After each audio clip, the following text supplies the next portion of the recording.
Hi everyone, welcome back to our channel TechQuest, and for today's video I'm going to be showing you how you can set up or create an account on Google Pay.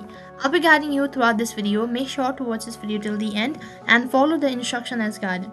First thing first, you have to make sure that you've already installed the application, and once you're done installing it, tap on open, and after that you'll have this kind of interface. So then there's the terms and conditions, so make sure to go through it and then tap on continue.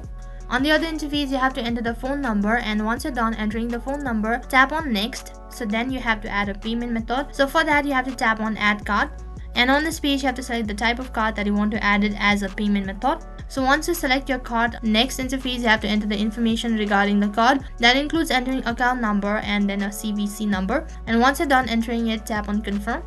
And after you're done adding a payment method, you have to wait sometimes for the verification code, and once you receive the verification code, it indicates that you've successfully added a payment method. After you're done adding a payment method, now you have to create a passcode for Google Pay, and once you're done creating a passcode, you've successfully created an account on Google Pay, and now you're ready to use Google. So that is how you can set up or create an account on Google Pay. That is all for this video. I hope the video was helpful. Make sure to like, share and subscribe to our channel. Thank you for watching.